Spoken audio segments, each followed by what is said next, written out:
Coming up on New Day at Arirang, Washington calls Seoul a close ally who shares common issues with NATO member countries, as President Yoon is set to attend the NATO summit next week in Madrid to bolster solidarity and discuss North Korea's nuclear issue.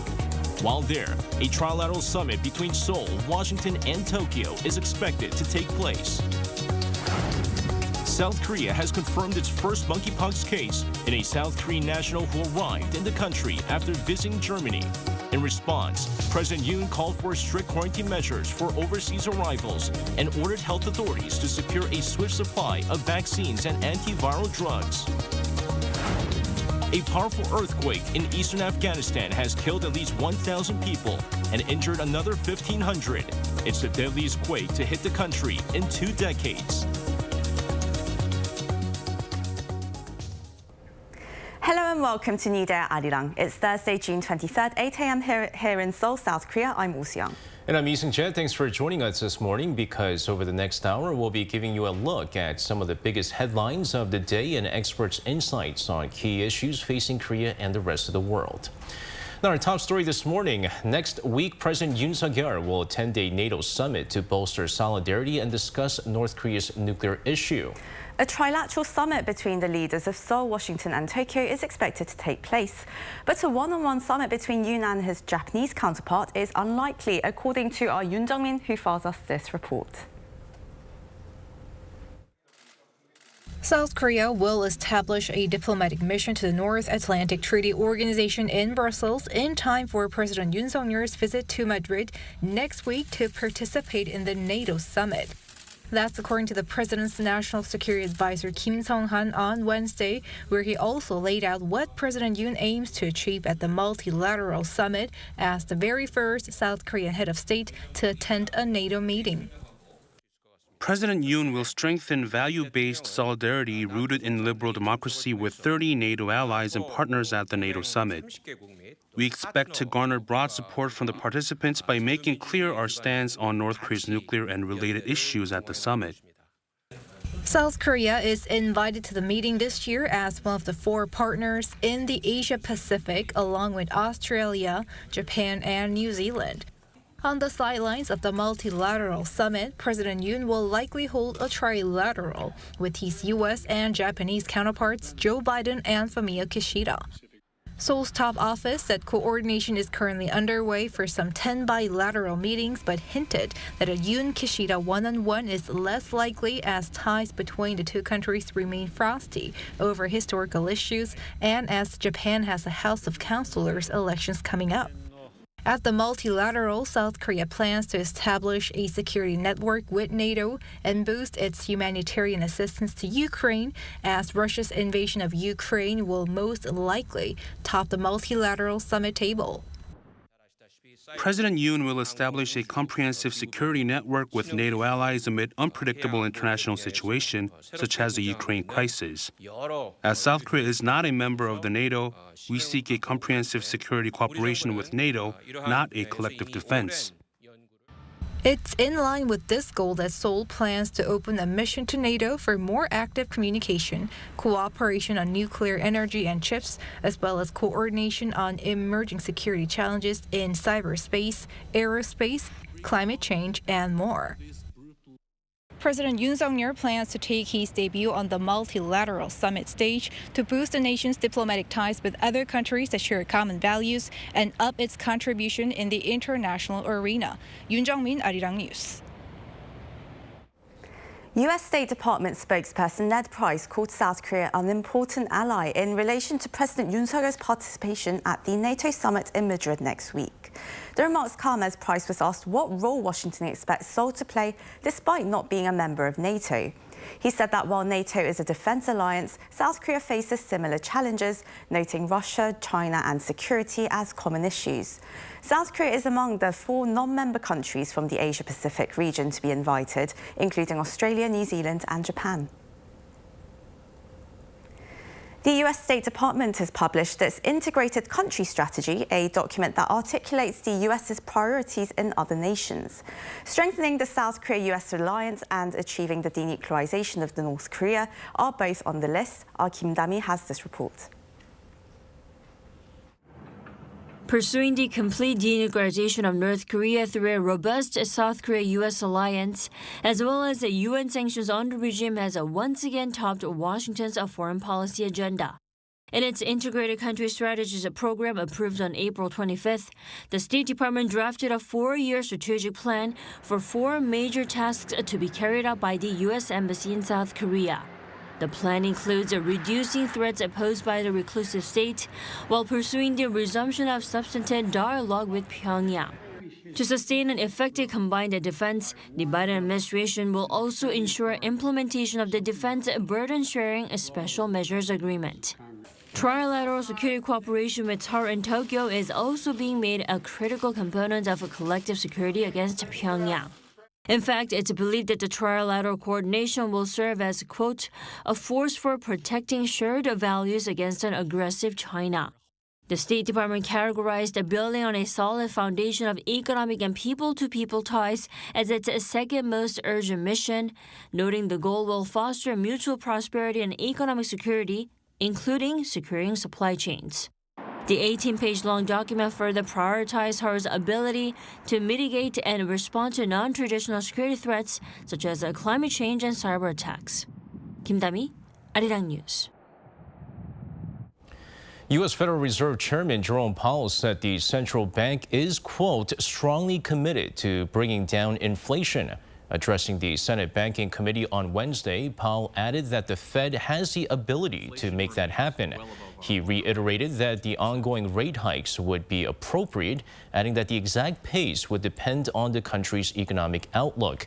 Nevertheless, he noted economic conditions are generally favorable, with a strong labor market and persistently high demand. Now, in response to soaring U.S. energy prices, President Joe Biden has called for a 3-month suspension of America's national gasoline tax. Addressing the nation from the White House, Biden highlighted that the move will give families some relief by bringing down the price of gas. However, he noted that this alone will not fix the problem. This comes as Biden is reportedly considering scrapping Trump-era tariffs on a range of Chinese goods to curb inflation. Citing sources, Reuters reported that a decision is unlikely before next week's G7 summit. South Korea's Producer Price Index, a key barometer of future inflation, rose to an all-time high last month. The Bank of Korea says that the index came to 119.24, up 5% from April, rising for a 5th month in a row month-on-month. And compared to the same period last year, it's a jump of nearly 10%, marking the 18th straight on-year increase. Livestock products saw especially high rises. Pork was up by almost 22% and eggs nearly 5% last month compared to April. The central bank attributed the rise to soaring global energy and commodity prices due to the war in Ukraine and supply chain disruptions. President Yoon pledged to revive the local nuclear power industry as a source of clean energy and economic growth. Now, the first step involves supporting companies impacted by the previous administration's nuclear phase-out policy. The government will also help them enter the global market. Lee Jun-seok has the details. On Wednesday, President Yoon inspected a factory run by Doosan Enerbility, South Korea's only factory that makes the main components of nuclear reactors. There in Changwon, South Korea's hub for nuclear power, he underscored his commitment to reversing the nuclear phase-out policy put in place in 2017 under the previous administration. 우리 원전은 세계 최고 수준의 기술력과 또 안전성을 인정받고 있습니다. 더 키워나가야 될 이 원전 산업이 지금 수년간 어려움에 직면해 있어서 매우 안타깝고 지금이라도 바로 잡아야 할 것입니다. Highlighting the ability of domestic companies to complete projects on time and on budget, the president expressed hope for South Korea to lead the global market. 지금 세계는 이 원전 수출 시장의 문이 활짝 열려 있습니다. 만일 우리가 지난 5년 동안 바보 같은 짓을 안 하고 이 원전 생태계를 더욱 탄탄히 구축했더라면은 지금 아마 경쟁자가 전혀 없었을 것이라고 저는 확신합니다. To make that a reality, the president vowed to get the industry back on track first by helping companies stripped of contracts due to the nuclear phase-out initiative. The plan is to immediately place orders worth some $70 million. They will include resuming the construction at the Shinano nuclear reactors, units 3 and 4, then increasing the total amount of orders to some $770 million by 2025. The government will also provide assistance for R&D and help for small and mid-sized companies looking to grow. In the meantime, it will also serve as an active global salesperson.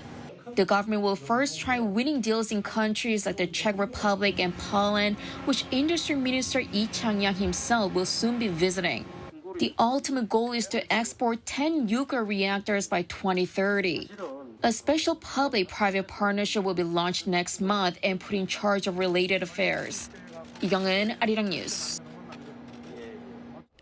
South Korea confirmed its first case of monkeypox from a South Korean national who visited Germany. With the latest case, the health authorities raised the risk level from attention to the second level caution. Lee Jun-seok brings us the updates. South Korea is no longer a safe haven from monkeypox. The Korea Disease Control and Prevention Agency confirmed the country's first case of monkeypox on Wednesday. It said there were 2 suspected cases, 1 Korean citizen and a foreign national. The Korean citizen tested positive after showing symptoms such as fever, sore throat, and fatigue upon entering the country from Germany on Tuesday afternoon at around 4 p.m. It has been reported that the person also suffered headaches 3 days before arrival and are currently receiving treatment at Incheon Medical Center west of Seoul. Meanwhile, another suspected case was a foreign national who entered the country on Monday. Symptoms such as a sore throat and skin lesion has begun to show the day before. The foreign national, however, tested negative. South Korea has now raised the monkeypox risk level from attention to the second level caution, which requires confirmed cases to go into self-isolation. Authorities also mentioned plans for antiviral medications. There are plans to import the antiviral drug tecovirimat for 500 people in mid-July, but until then, any medication available for treatment will be distributed. President Yoon has called for strict quarantine measures for overseas arrivals and ordered health authorities to secure a swift supply of vaccines and antiviral drugs. With monkeypox spreading around the World Health Organization plans to hold an emergency meeting on Thursday to determine whether monkeypox is an emergency of international concern. Lee Jun-seok, Arirang News. The People Power Party's Independent Ethics Committee has postponed making a decision on disciplinary action against the party's chairman Lee Jun-seok over sexual bribery allegations and an attempt to cover the case. Now, following a marathon discussion on Wednesday, members agreed to reconvene on July 7th to hear the chairman's explanation and come to a final conclusion. However, the committee did decide to punish Lee's close ally, Kim Cheol-gun, for allegedly destroying evidence related to the scandal. Chairman Lee, who denies the allegations, expressed regret over the delayed decision, saying it'll only fuel chaos within the party for an extended period. Any disciplinary action, even the lightest warning, is expected to be a blow to Lee's political career and perhaps to the party as a whole.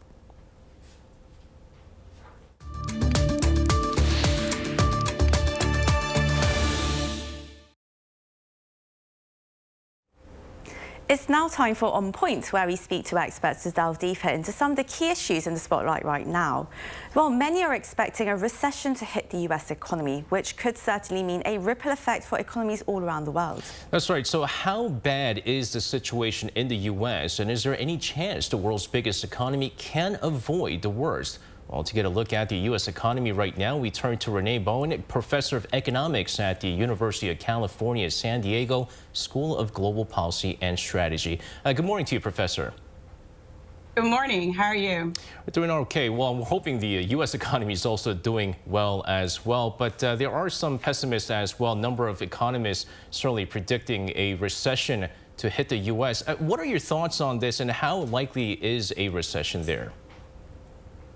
Right. So, the typical definition of a recession is 2 quarters of negative GDP growth. And in the last release from the Bureau of Economic Analysis, we saw that there was a downturn in GDP, so negative growth in GDP.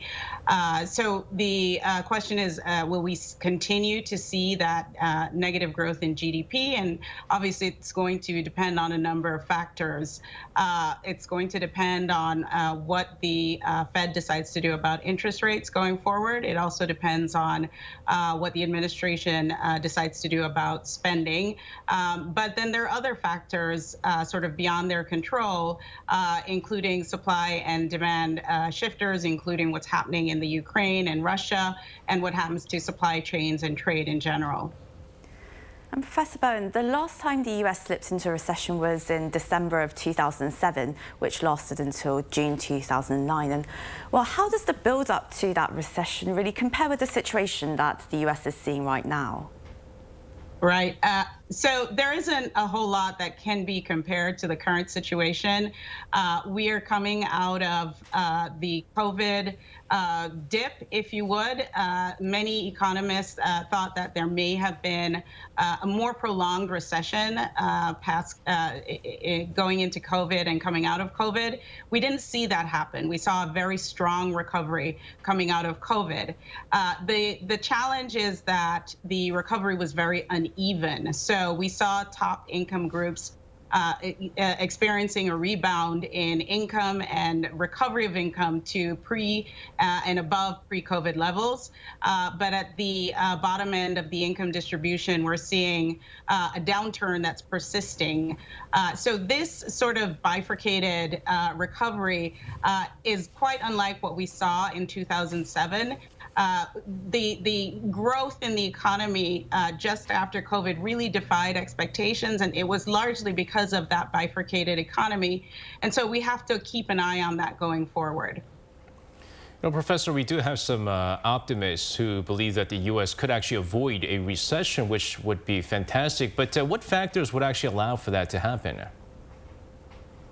So the growth that has been driving the recent upturn in GDP is really driven by fundamentals. There have been improvements in technology. There have been a strong growth in demand for autos. And that's, again, being driven by strong growth in incomes at the upper end of the income distribution. And that's likely to continue.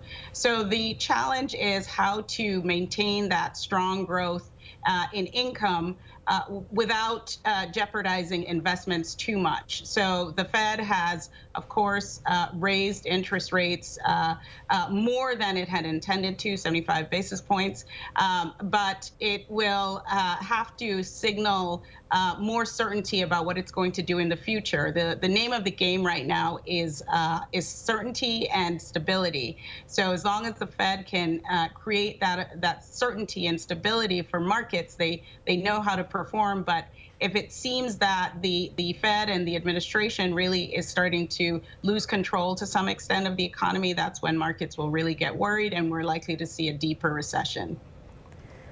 Well, one of the biggest factors leading to the huge slowdown in economic growth for the US is the massive inflation that the country is seeing right now. And with the US Fed having increased its benchmark key rates by 75 basis points and there being even more rate hikes ahead, do you think it's going to be enough to quell the inflation? And if so, how much longer do you think we'll have to wait until we see the effects of that? Right. So that's clearly going to cool down the economy to some extent. The drivers of inflation lately have been housing prices as well as food prices. And food prices clearly due to what's happening with Russia and the Ukraine. And that is not likely to abate very soon. Although what's the good news there is that governments are very much aware of it. And even the World Trade Organization is taking note. And there are attempts to coordinate on food supplies to help mitigate whatever price increases are being driven by the situation in Ukraine and Russia. The other part of it is housing prices, and the increase in interest rates are going to have a major effect on housing prices, and we've already seen this. So that part of inflation is likely to come down. But again, the thing to watch is this economy where at the top, incomes are still strong and can drive higher prices, even though at the bottom, you're going to see a slowdown in spending. Certainly very similar to the situation that we're seeing here in South Korea. But Professor, again, thank you very much for your insights today, and really looking forward to speaking to you again in the future. All right, then, that's going to wrap up the first half of New Day at Arirang. But don't go away. Coming up next in the second half, well, today marks 130 years of bilateral trade ties between Korea and Austria. And we're going to take a look at how the two countries have been prospering under their trade ties, all during Global Insights. So don't go anywhere. We'll be back in just a moment.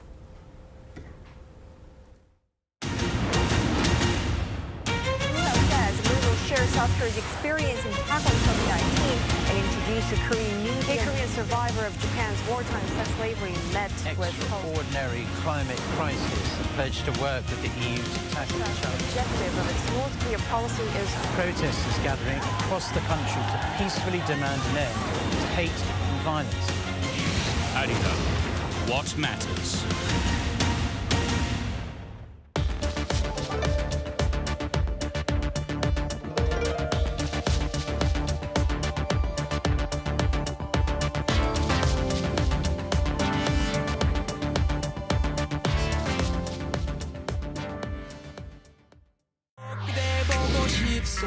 넌 볼 수 없고 가질 수 없어 뚝뚝 힘을 쏟아내도 뜨거운 자태 한번 비추지 않고 내게만 가치란 그녀는 유명한 서울의 별 다 어딨나 In your eye 걔와 함께면 넌 디스토피아 내 발걸음 따라오면 유토피아 나의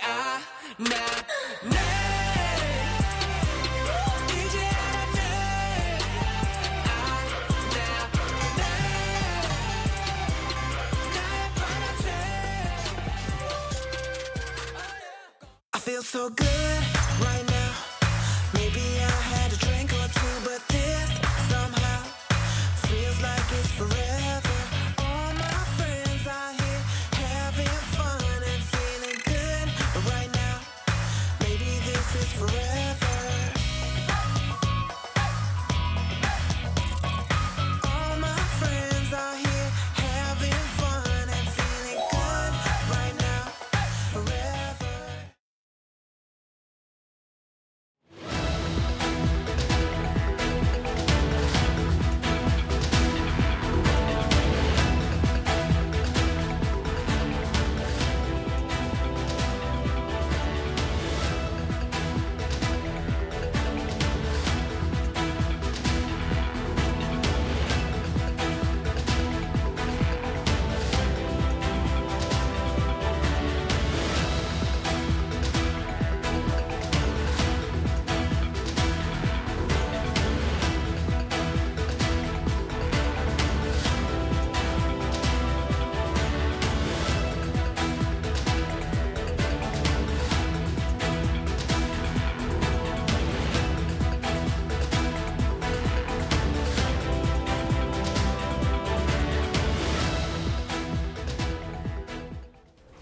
And welcome back to the second half of New Day at Arirang. Now, a powerful 5.9 magnitude quake, the deadliest one in decades, has rocked Afghanistan.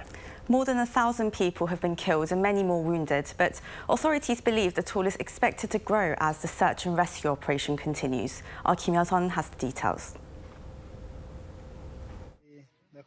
The death toll from an earthquake in eastern Afghanistan has surpassed 1,000, while over 1,500 people have been injured. The country's disaster management officials say the toll is expected to grow as information comes in from remote villages.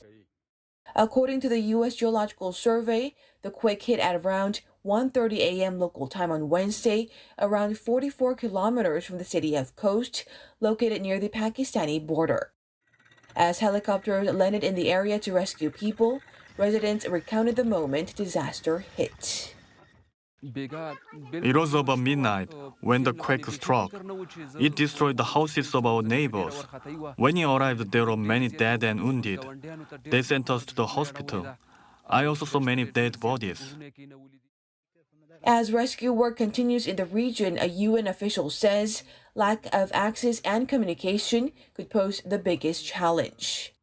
And so having a humanitarian operation put in place is going to be immediately challenged by the lack of easy access to the area, to the region. And I think that's going to be probably one of the big challenges. Another UN envoy estimates that over 2,000 homes have been destroyed by the quake and noted that in some cases, several families were living in a single house. This means the actual toll could be even higher than what has been reported so far. The earthquake comes at a time when people are already leading difficult lives in the country amid a humanitarian disaster made worse by the Taliban takeover in August 2021. Kim Hye-sun, Arirang News. Now, flying a fighter jet requires extremely specialized and intense training. Now, some of the most challenging phases for pilots include preparing the body for the intense G-forces and the lack of oxygen. Bae-eun-ji went through some of the grueling steps to sample what the aces in the sky endure every day. At the Special Training Center in South Korea, pilots in the military receive a special type of training to cope with huge centrifugal forces while flying at high speeds. To find out what this actually feels like, I went through high-G training. In order to pass this test, I need to withstand 6 times the force of gravity for 20 seconds inside this cockpit. Let's see if I can pass the test and not pass out.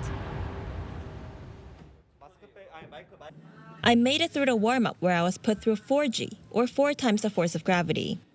The force was raised gradually at 0.1 G per second while I practiced a special type of breathing technique they taught us. But during the actual test, the force was raised by 1 G per second all the way up to 6 G.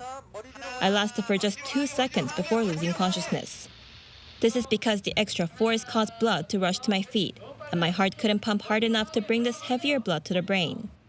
At the training center, I also went through ejection training aimed at preventing serious injury when pilots are ejected from a fighter jet. Pilots learn how to position themselves before pulling the handle. This is essential for survival, as the ejection process subjects pilots to forces as much as 20 times that of gravity. Fighter pilots also go through hypoxia training, where they learn how to withstand low oxygen environments while flying at high altitudes.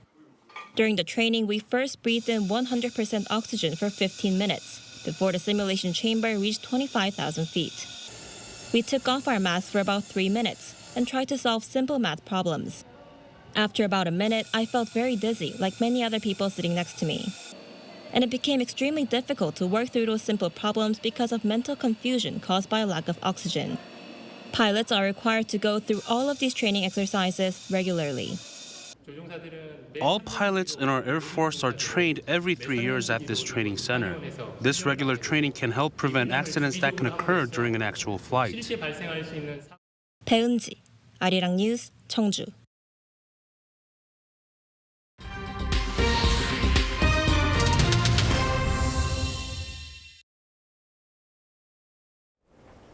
It's now time for Global Insights, where we speak to experts from around the world on issues making headlines. Now, South Korea and Austria celebrate 130 years of trade ties on Thursday. Bilateral trade relations stretch back to 1892 during Korea's Joseon dynasty and the Austro-Hungarian Empire. Now, the two monarchies were divided, of course, and they ceased to exist in the post-war era. But new diplomatic ties were established between South Korea and Austria in 1963, and a trade treaty was signed 8 years later. Since then, bilateral trade has been growing steadily, turning into a strategic partnership just last year. Today, we discuss this historic milestone and what lies ahead for the two countries, particularly during this time when the world has suffered years of sluggish growth, rising protectionism, topped with geopolitical conflict, supply chain disturbances, and of course the COVID-19 pandemic. So for this discussion, we have in the studio today Wolfgang Köstinger, Austrian Trade Commissioner and Commercial Counsellor at Advantage Austria Seoul. Very warm welcome to you, Mr. Kostinger. Thank you for having me. Good morning. Thank you so much for joining us this morning. And well, it's quite a historic milestone, especially for a modern state like South Korea, which was divided in the mid-20th century, of course. And of course, our trade relations have come through leaps and bounds. But what is the status of South Korea and Austria's trade relations today in 2022? Well, the trade relations between Austria and Korea, they have developed very well during the last years, and in 2021 exports grow by more than 13% after a minor setback due to the pandemic. The trade volume has already surpassed the volume of 2018. And in addition, now that traveling is possible again, we see a steady increase in business travels. For example, in late May, a delegation of the Tyrol branch of the Federation of Austria visited Korea to explore new fields of cooperation. And then less than 2 weeks ago, Advantage Austria had a pavilion at the Seoul Food Fair with 11 Austrian companies that participated. And the sector which has experienced the most remarkable growth in terms of exports was the automotive sector, but there's also been a steady increase in chemicals, pharmaceuticals, and machinery for the railway sector. Right, very diverse industries we're talking about here, and it's been quite encouraging really, because during this prolonged slump in global trade, it's quite obvious that South Korean and Austrian businesses are finding potential business opportunities together, opportunities for collaboration. But there are already a number of Austrian businesses established here in South Korea, I believe. What are some brands or Austrian businesses here in the country? Well, the most famous and well-known Austrian consumer brands in Korea are obviously Swarovski and Red Bull, although not everyone in Korea might be aware that these are Austrian brands. But then again, when you see a BMW 5 Series or a Mercedes G-Class in the streets of Seoul, they have been produced in Austria, in Graz, the second city of Austria. Then when you go skiing in one of Korea's ski resorts, there is a high chance that you use a cable car made by the Austrian manufacturer Doppelmayr, for example. But where Austrian companies really excel is in the B2B business. These companies are not that well known to the wider public. We used to call them hidden champions. Most of them are in the realm of high-tech, in particularly mechanical engineering, metal manufacturing and electronics, and there are roughly 200 of those hidden Austrian champions, and some of them even with production site in Korea and also in fields where you would not expect it. There is one that produces damper systems for the shipbuilding industry. Another one produces printed circuit boards for special applications like hearing devices or cochlear implants. And another company specialized on software for autonomous driving. Right, they are hidden champions indeed. Even here in South Korea, we simply cannot do without them, although they might not be so conspicuous. But, well, you have 100 offices. Advantage Austria has 100 offices in over 70 countries, and obviously Seoul is one of them. So what makes the South Korean market really attractive for Austrian businesses? Yeah, well, it's correct. Our organization, Advantage Austria, has around 100 offices worldwide, and Advantage Austria offices are in every major city in Asia. Our office here in Seoul exists for more than 45 years, and South Korea is the third biggest market for Austrian companies in Asia, well, shortly after China and Japan. Austrian companies appreciate the solution-driven mindset of Korean business partners, the speed, the fastness, and the will of getting things done. Very stable and sound economic environment is also very helpful for Austrian businesses here. And on the other hand, Korean consumers, they really value high-quality products, excellent services, and reliability, and these are all qualities that Austrian companies can offer. So Austria and Korea, it's a perfect match. Right, and well, as for South Korea, we've seen some unicorns in the business-to-consumer market, but there's something of a slump in the B2B market. So how can Austria and South Korea really come together in that regard? What kind of solutions do you think they could adopt here? Well, there's a lot of that Austrian companies can offer in terms of advanced technologies in green tech, including renewable energy production, circular economies, recycling, wastewater treatment, filtering. Austria itself has set the ambitious goal to achieve carbon neutrality already by 2040.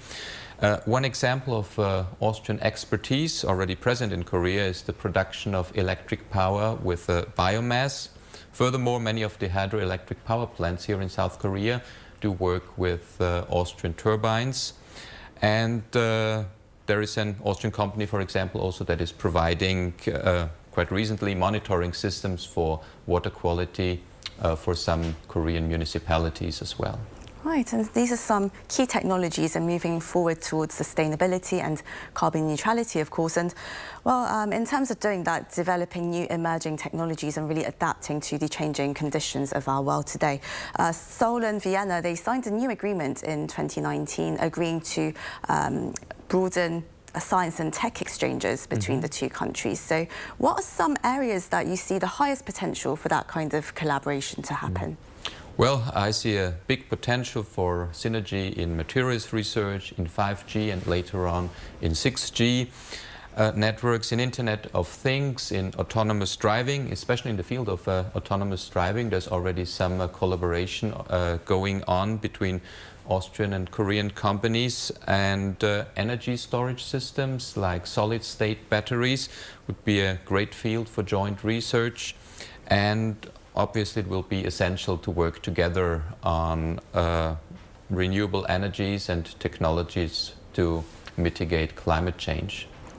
Right, and for both economies, manufacturing is a huge part of the economic composition there in both markets. And while the health of small and medium businesses, that's very important, and their startups need to be encouraged and innovation needs to happen. So in regards of doing that, you have the GoSoul Program, which helps Austrian businesses make inroads into the South Korean market. So what benefits does your program offer, and what are you looking forward to in seeing from this year's lineup? Yeah, well, the GoSoul program already exists since 2018. Actually, I have to mention that Austrian economy is very much based on small and medium-sized enterprises, also on startups, and these companies are very flexible and they can very quickly adapt to market changes. Well, as I said, we started successfully in 2018. In 2020, we had to do the event for obvious reasons virtually. And in November 2021, we already had a group of 7 Austrian startups. It's a 1-week accelerator program for Austrian later stage startups that aim to internationalize towards the Korean market. We have an excellent collaboration with our Korean partners like DCamp, like KISET, the Korean Institute of Startup and Entrepreneurship Development, and of course KOTRA. And end of September this year, we're going to have another group of 7 Austrian startups who will have the chance to gather an insight of Korea's impressive innovation culture. These companies will also have B2B meetings with potential Korean partner companies. And some of the participants of previous GoSoul editions, they were so successful that they were able to set up a branch office and their own business here in Korea. And we are very confident that in the next edition of the GoSoul program, there will be some of the Austrian companies who have come to stay. Sure, and well, currently, the trade between the two countries, it is rather focused on the technical side of things, machinery, auto parts, automobiles. So do you see any room for more cultural exchanges and content being exported and imported between the two countries? Definitely, and as you've kindly mentioned in the beginning, we are celebrating this year 130 years anniversary of relations between our two countries. And therefore, we're going to have a number of cultural events in autumn this year. For example, the Museum of Fine Arts of Vienna will showcase a huge exhibition of their world-famous paintings at the Seoul National Museum. Inauguration will take place by the end of October. Then world-renowned orchestras like Viennese Philharmonics, Viennese Symphonic Orchestra, Bruckner Orchestra are going to have concerts in Korea's major concert halls. And on the other hand, there are also many Korean music students, violinists, pianists who study at Austrian conservatories and also music schools. And now, as the travel restrictions have eased, we're also going to see a lot more Korean tourists who really appreciate Austrian cities like Vienna, Salzburg, Innsbruck, and not only enjoy the beautiful landscapes and the museums, but also, for example, attending concerts in our music halls. Well, my mother, being a pianist, might be the first on that flight to your country to really appreciate the musical scene there. And, well, there have been various milestones throughout South Korea and Austria's trade relations, of course, stretching back 130 years from this very day. And, well, in terms of moving that relationship forward, what are some priority goals or projects that you have as Trade Commissioner? Well, as Austrian Trade Commissioner, my key goals are to have even more Austrian companies in the fields of green technologies and renewable energies in Korea. Austria is the world market leader in plastic recycling plants, in glass recycling plants, in mobile processing plants for building waste. Austrian companies are global players in water treatment, in water quality monitoring, and in renewable energies like hydropower and biomass. So it's my goal to further increase Austrian technology in South Korea in these fields of green technologies and for the protection of our environment. To achieve this, our Office of Advantage Austria is going to organize a whole range of events like conferences, business missions, technical seminars, but we will also organize incoming missions for Korean stakeholders so they can visit and actually see how the whole concept and project of sustainable energy and circular economy works in Austria. Right, a lot of exciting projects coming up and a lot of room for future collaboration between South Korea and Austria. Well, thank you very much, Wolfgang Köstinger, Trade Commissioner at Thank you so Advantage much for Austria. having me. It was wonderful having you in our studio, and yeah, thank you so much for coming in. Yeah, thank you so much. 감사합니다. 감사합니다.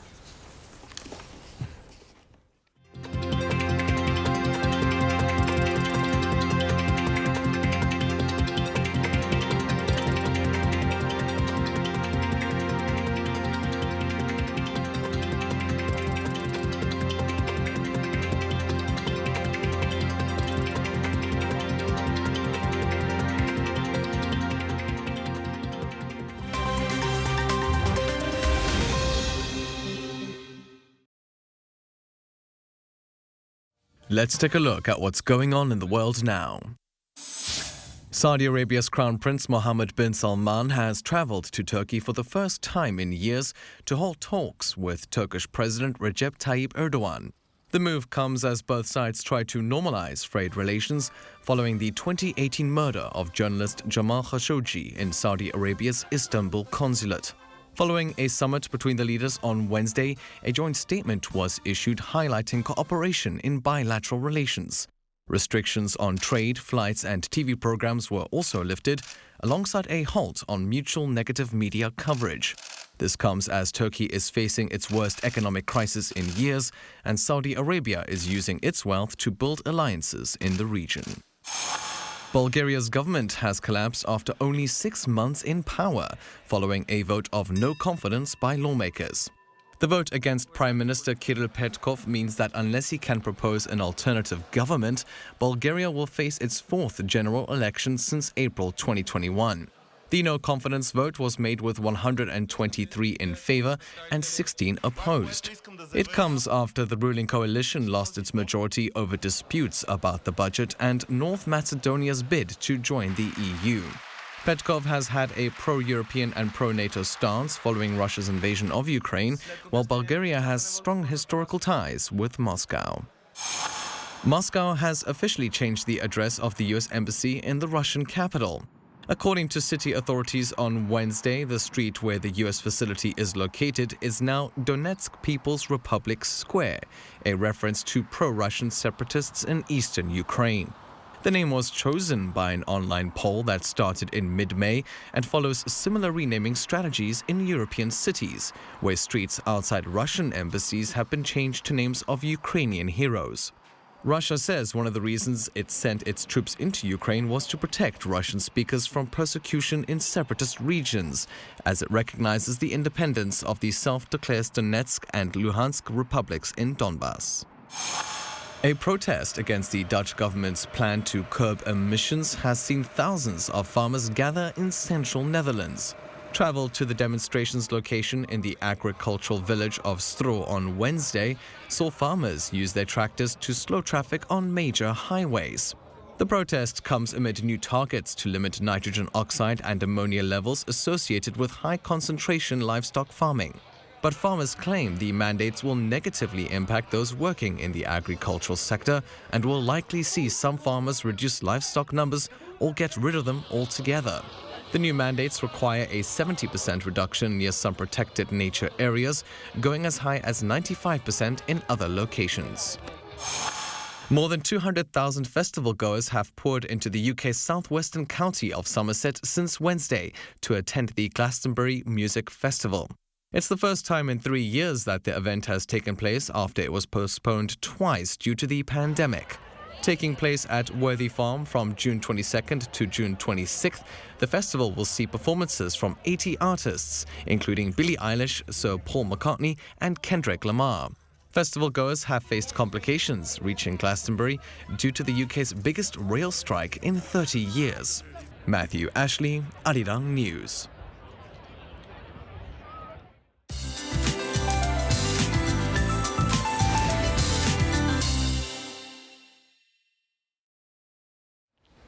Good morning.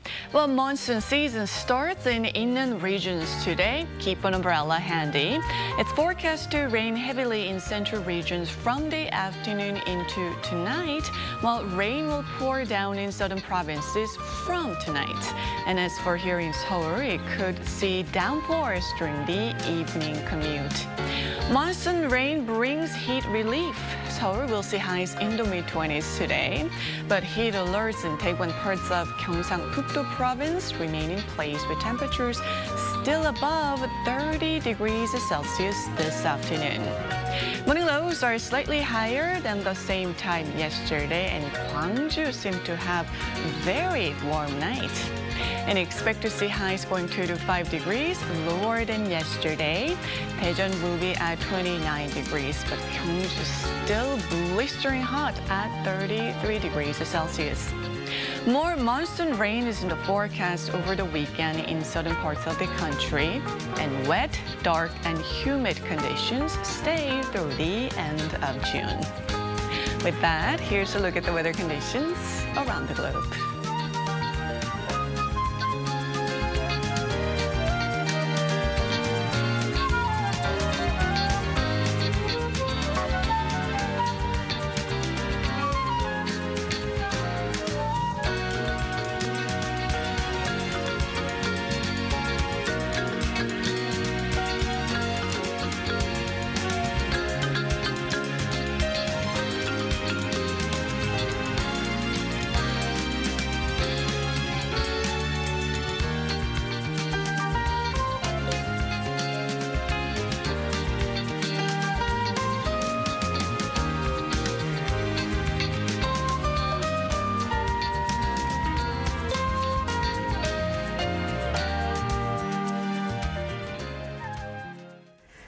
Well, it looks like we're going to have some rain, finally. Yeah, I mean, all that extended drought they were talking about. My grandmother was telling me she's farms rice, and she wasn't even able to start her farming, which was supposed to begin in May. So, yeah, all that rain that we were hoping. Finally, not a big fan of monsoon season personally, Definitely but not. Certainly need that rain and the precipitation, right? A boon for farmers, terrible for my hair, but oh well, that's how the weather is. That's right.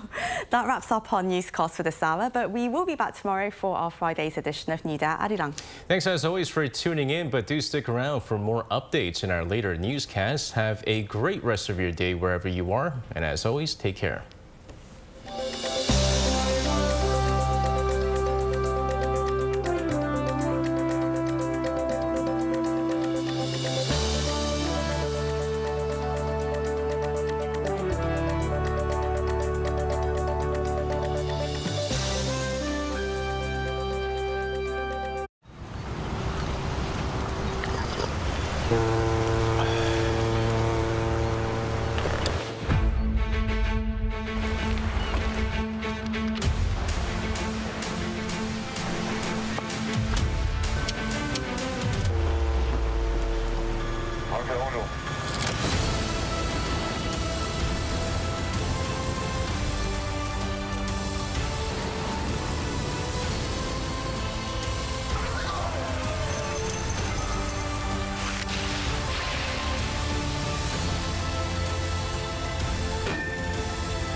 Lotte takes a new leap beyond its boundaries.